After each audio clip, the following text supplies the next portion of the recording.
I was praying. I'm like, God, I have all this stuff on my plate, right? And now you want me to do this other, ministry type of stuff and everything. I'm like, I have too much on my plate. And as clear as I've ever heard the voice of God, I'm praying and he's like, oh, no problem. I can clear your plate off. And I was like, okay, I'll get a bigger plate. I was like that. And I was literally just like that. Like, I've got to get a bigger plate. And so I was like, you know what? And then I was sharing this with my friend, and my friend said, hey, you have more than enough time to do everything God's called you to do. And he's like, you're never going to have enough time to do the stuff that God hasn't called you to do. Yeah. And that really sank into me. And I just kind of looked at my life, reprioritized my life. And honestly, people are like, I have a lot of time. I have time. Like I have more than enough time to do everything God's called me to do. But I think a lot of times people use that as an excuse. I'm too busy to do, ministry. I'm too busy to do, these other things that God's called me to do because I have a family, because I have a great job and all this stuff. Well, it's like, well, God gave you that so that you can do this, right? So you can do other stuff so that you can serve. Welcome to the Loving God, Loving People podcast, where we talk about what it looks like to follow Jesus in our everyday lives and how, in the end, all that matters is God and people. Here's today's episode. Well, hey, everybody. Welcome to the podcast. I have a special guest with us today, Devon Dickinson, entrepreneur, philanthropist. Can I use that word? Sure. It makes you sound like Bruce Wayne if I say philanthropist. And longtime friend of Sun Valley, and so excited to have you here and to have a conversation. I want to talk with you and for our listeners about your journey of business and ministry and how all those things connect. And so just a little background on you. So you've helped build over 10 businesses. 4 of those in the Inc. 5000, so they've been successful. You have 5 that are still running. So you are, when people go, man, this person's entrepreneurial, that is you. You very much, if I think of who's an entrepreneur, you come to mind right away. Talk about your journey of business. How did you end up being an entrepreneur? Was that always a part of how God designed you? And then let's just talk about the journey of how that's turned into ministry for you. Yeah, thanks. When I was younger, a lot of people want to be a fireman and stuff like that. And I would actually always dream about like, hey, like I really love to own my own company. And came from a super small town in Ohio. And I think the most successful person that I knew growing up was a veterinarian. And so, I was watching what he would do. And then as, my world started to evolve a little bit and went off to college and stuff, started meeting different people, different fascinating people. And I was like, I really want to own a company. But I didn't want to, I wanted to be something that would scale, something you see on TV, like, something that would be really exciting. And so when I was in college, my friends and I, we actually started a few different companies in college. While you were attending college? Yeah, it was fun. It was great. Some of them actually worked a little bit, but enough to know that I knew enough to know that I didn't know enough, you know? And so when I graduated college, I decided I should work in corporate America just to get a little more level set and understand business a little bit better. So I went off to corporate America for about 4 or 5 years, and then I got offered kind of the job, the promotion that you don't say no to. And I knew, I'm like, if I take this, I'm going to be locked in for like 30 years. There's going to be no way I can leave it.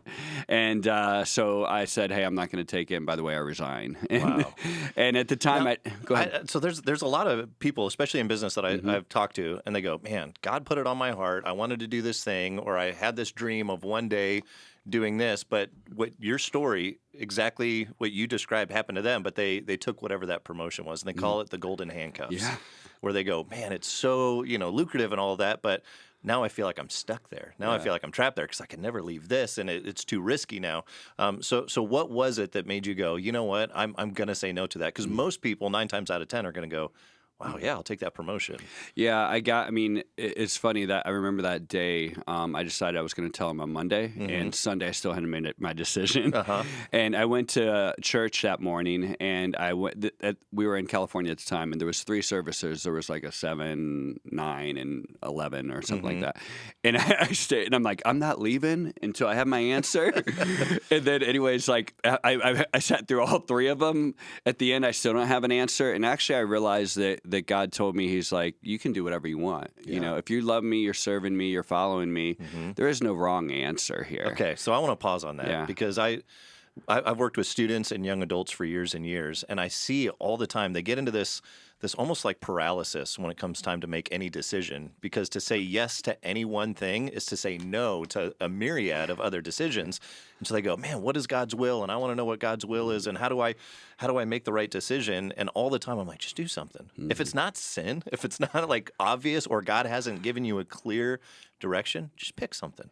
And again, to your point, if you're not rebelling against God and you're honoring Him with whatever you're doing, don't be so worked up about the choice. So you lived that out, and you made a decision and said, nope, I'm going to go this route. Yeah, and thanks for bringing that up, because I think that's super important. Like, especially whether it's you're in school, business, whatever. Like, at the end of the day, people always think there's a right decision, and I'm sure there's some decisions that are better than others. But like, if you're not living in like unrepentant sin, if you're really praying and seeking God's will, like He's not going to let you go and make something. Even if you pick the wrong answer, He's going to make it right. And I think we see that in the Bible.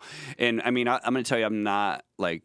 I always tell people I'm not that smart, right? Like, literally, I just try my best every day. And one of the things I do is I have a daily devotional, and I know it's probably not what we thought we were going to talk about, right? But like, I believe that if you're an entrepreneur or any type of a leader, I mean, you have to be in the Word, right? Like, and most of the time, the ideas that I get for business or changes that I make in business are in my devotional time in the morning, and it just sparks something in me. I've even had dreams at night where, like, I had a dream where I realized someone was stealing from me, Wow. And I think just being in your devotional and being and seeking God in whatever you're doing, but as an entrepreneur, I mean, you're kind of on that front line. You're always right on the edge of success and failure. Yeah. And like, I've always thought, whenever I've thought like, oh man, I have this whole thing figured out, I'm so smart, right? It's like crash and burn, almost without, I mean, almost every time I thought I've got this all on my own kind of thing, I'm like, watch how smart I am. It's a crash and burn, but really when I'm not all of your businesses have been successful, is what you're saying.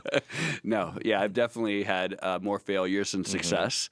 But we were talking earlier about that they evolve, right? And again, that kind of goes back to what we were talking about. Like, what is a failure really? Like, it's like, I think of it's like almost like AI, like Joshua and AI. It's like, oh no, it's only halftime. We're going to go back and now we're going to win, And so a lot of some of my and if you're like artificial intelligence, no, that's a city in the Old Testament, and that's the Battle of Joshua. If you're like AI, how did that AI come into this conversation? Keep going. Yeah. One of my companies right now, one of my two most successful companies that I have right now was built off of something that wasn't working, and it was okay. We got it going, and I always tell people that's the hardest part, right? Like, getting going is the hardest thing. Like, people talk about college. Like, the hardest thing about college is filling out the application, doing the work, and getting in, and then sticking with it. And that's kind of like being an entrepreneur. The hardest part is getting started. Like, if you can get started and you've got something, but people have this expectation, like, oh, I'm going to have this in 2 years. We're going to be making millions, blah, blah. Like, get your expectations right, get it started, and then see what God does with it. Because that one company, I wanted to shut it down a bunch, like for a long time, because I had it for about 6 years, and it was like just kind of barely worth my time. But I was like, no, I'm going to keep this thing going, keep it going, and then it evolved into something which right now is one of our most successful companies we've ever had. So wow, okay, so you said something, and I want us to think about this and really soak this in. You talked about anybody who's in leadership, anybody which, if you have influence, you have some leadership in different arenas. And sometimes there's big L leaders that are, they're strong corporation leaders, all of that. How important it is to have a devotional life. I truly believe that any great leader, and when I say great leader, I mean effective and good. Because you have effective and bad leaders where they, they're Hitler was effective and bad. And so effective and good leaders, great leaders, I believe they're also great followers because this is God's story. We get to be a part of it, a little just vapor, just for a moment. We get to be a part of what God's doing in history. And to follow his leadership, I think, is what makes us great leaders. And so one of the things that I just want to commend you on, I've interacted with lots of different leaders and in different arenas and business and finance and all of that. Typically, when people have success, they become arrogant, which is why even Paul says to Timothy, "Hey, command those who are rich, because you've had financial success and all of that, not to be arrogant." Because that's a natural byproduct, but you have great humility, and I believe that comes from you're a follower of Jesus, and so part of loving God, loving people is even if you have success, it doesn't mean you treat people poorly. You treat people with kindness, you treat people with respect. So thank you for that. Thank you for that example. Talk to us a little bit, because I know one of your businesses, you had this idea of, hey, what if we partnered with people who are incarcerated, and did business with people that typically can't find a job because they get out of prison or whatever, and people don't want to hire them because they have a criminal background. Talk us through kind of that journey and how you ended up there.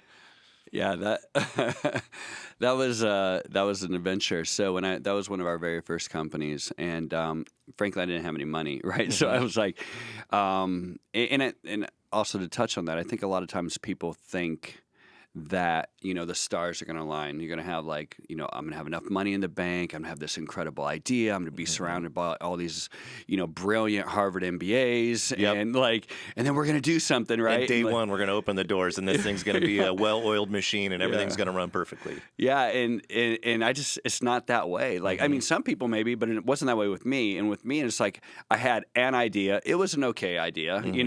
I had $5,000 in savings. I had a credit card. My wife and I shared a vehicle at the time. She had a job, but we had said, we basically said we're going to live a very, very conservative life, and I'm going to go and try to start a company. But we knew that we needed employees, and I had found out that you could actually open your company inside the prison. So I actually started one of my very first companies inside the prison in Yuma, Arizona, and so my first 4 employees were inmates, and I'd go into the prison every day. Everyone wore orange jumpsuits, and it was me. And by the end, 10 years later, when I sold the company, we had 250 inmates. We had 150 civilians, and it was an amazing experience. But it was also it was incredible because it's a really neat program that Arizona has, because what happens is you pay federal minimum wage, and then those they pay back restitution, which is great for the victims. They actually pay for their own incarceration, so it takes the money off the taxpayer burden, right, which is wonderful.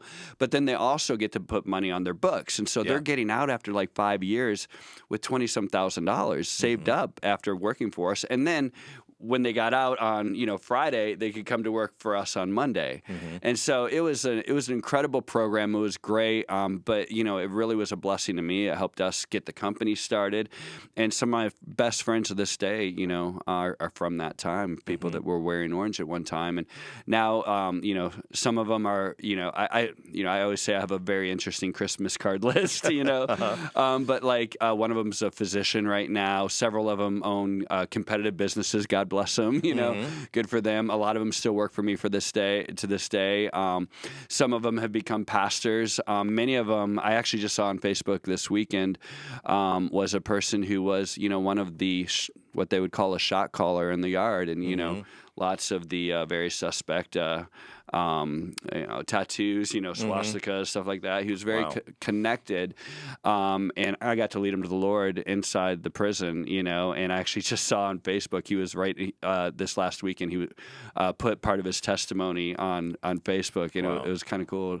But you get to really impact people. Obviously the prison was an interesting environment, but even in our other companies, I make sure that we have a way that we treat people, and we offer, we try to every year we'll do the Dave Ramsey course for all of our employees and stuff, just so teach them how to handle finances. Exactly, and you invest in your people and you love your people, and then you let them know you're not perfect, right? Listen, this is a business. I always tell people we don't have a red cross above our door. We're not a charity. We're here to make money, and we're going to make good business logical decisions, but we're going to treat people with respect. We're going to love them, and we're going to try to grow them professionally.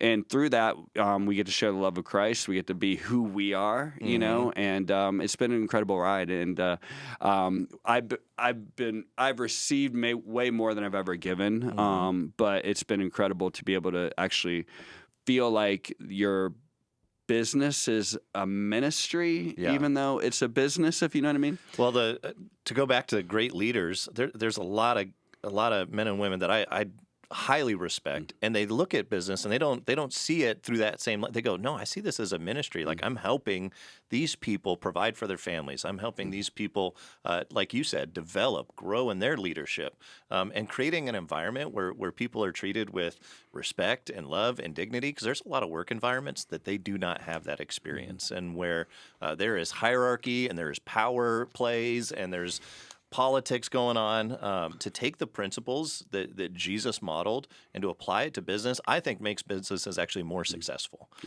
Because at the end of the day, business is built around people, and if people feel loved and cared for and developed, the business grows. And when you love people through business, people want to be a part of that, and people want to respond to that, and people go, I want to work with that company.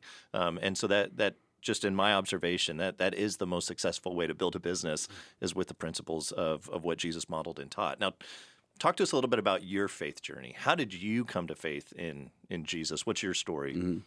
So I was hardcore saved when I was like in first grade. I remember it was basically a church very similar to Sun Valley in Ohio, in the 80s, you know. So it was like all right, at the end, raise your hand, right? I'm like, you know, my head was bowed and raised my hand or whatever.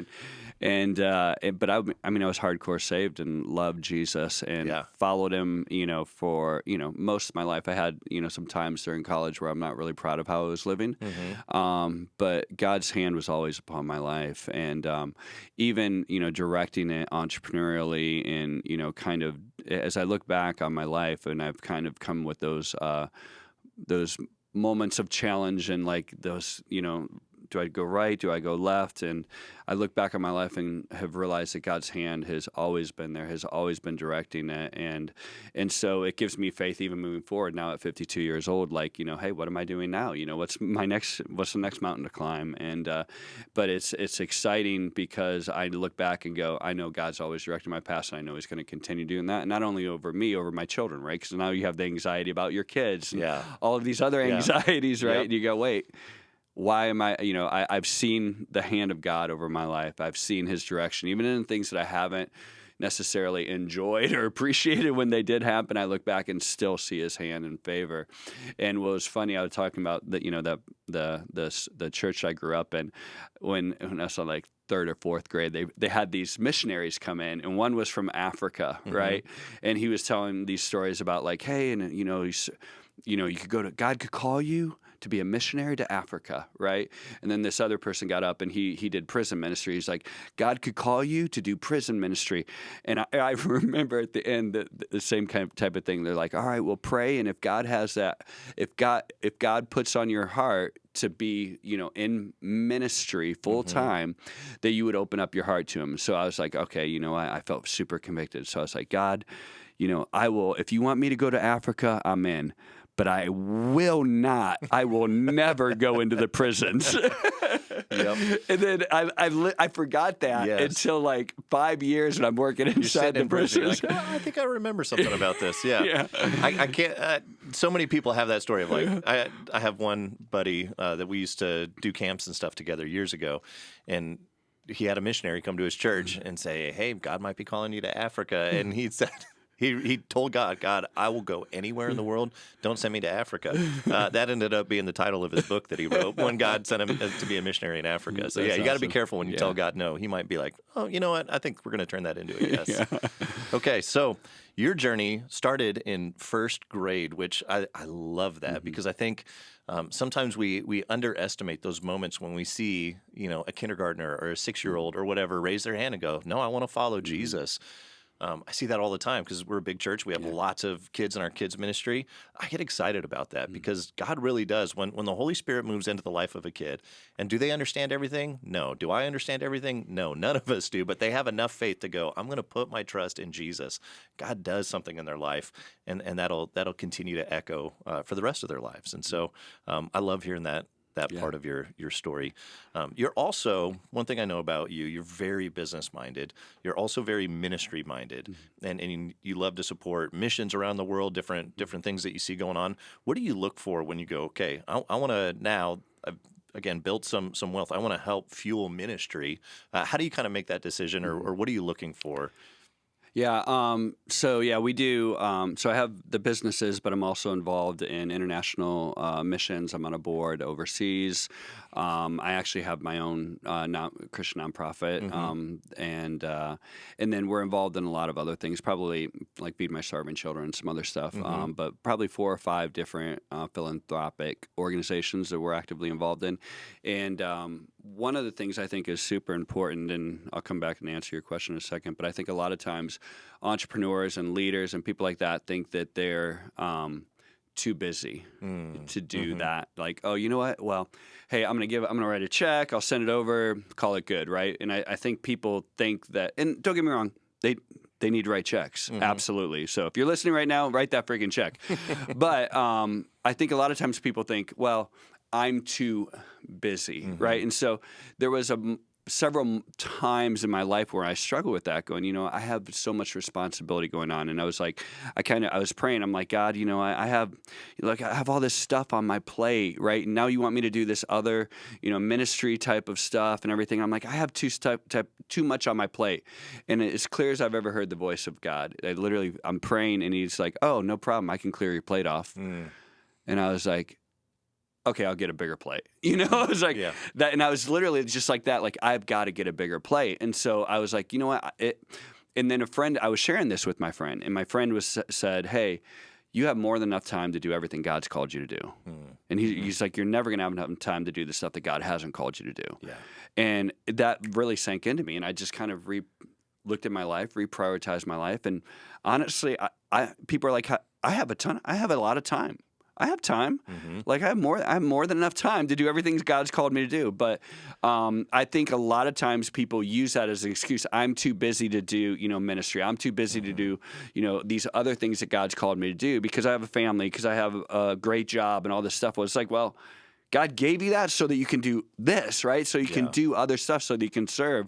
And so what we look to, my wife and I have sat down a long time ago and we talked about, like, what are we going to give to? What are we excited to give to? What do we want as a family want to get involved in? And so for us, we kind of set up certain things that were requirements, like it has to be Christian, spread the gospel, be evangelistic in nature, and widows and orphans.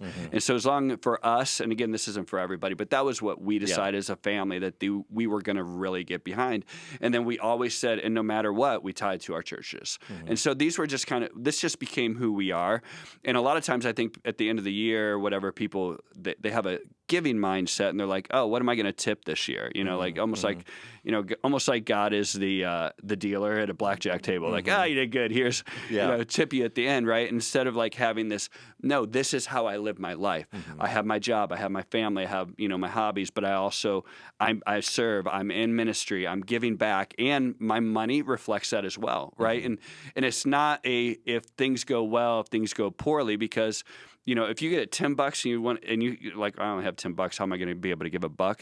Trust me, when that says $10 million, you ain't going to be able to give $1 million. Yeah. Like, you're just not. One of the things I'm trying to teach my son right now, he has his first job. He's working at Costa Vida, making quesadillas and all that. And he's now starting to earn an income. So we've had to sit down and go, okay, we give first, we save second, we live on the rest.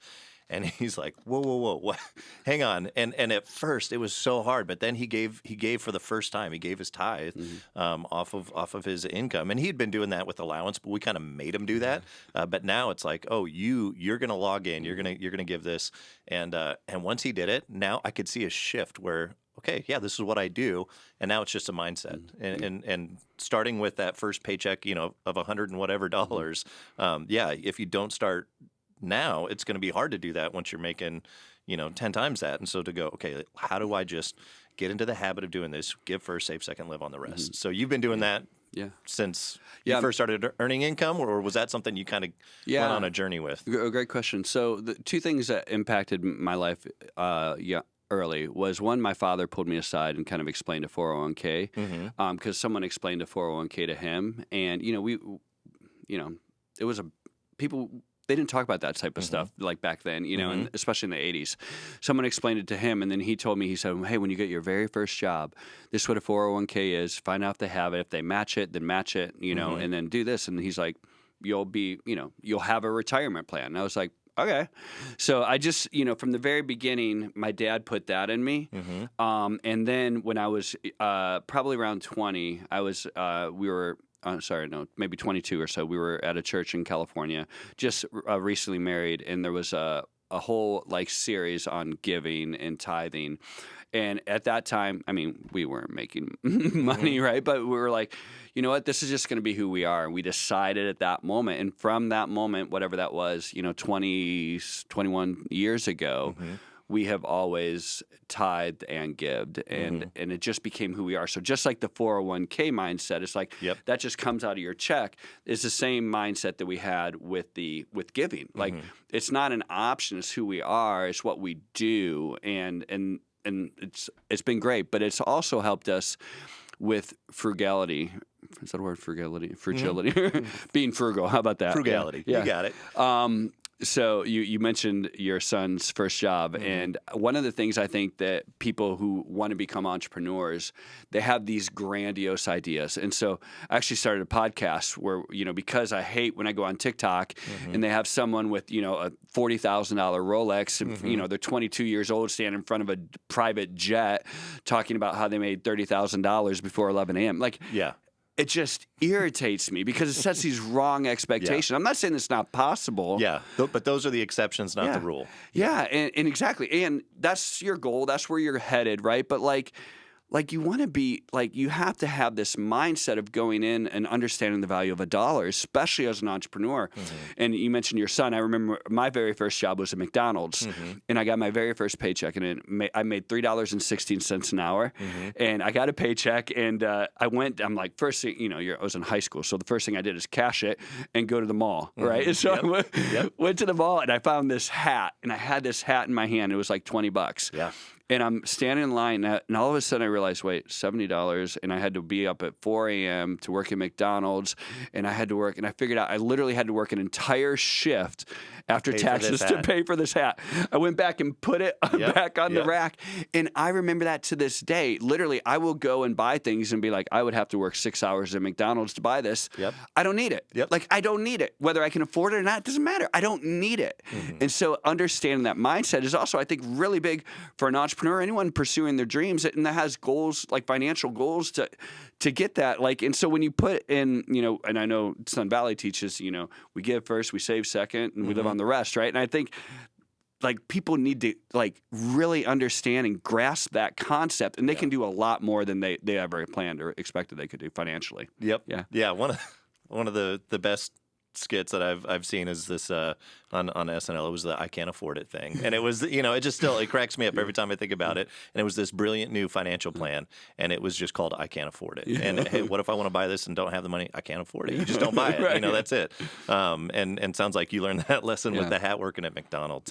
Devon, we're wrapping up time here, but I want to ask just one last question. If there's somebody out there and they're going, hey, I think I want to start a business, what advice would you have for them? You've given a ton of great advice, but is there something that you would say for that person that's like, man, I've had this idea. I feel like God's calling me to it. And by the way, what you said earlier is so brilliant of God's not calling you to do anything beyond what time he's already given you. And so sometimes we're busy because we're doing things out of everybody else's needs as opposed to God's calling in our life.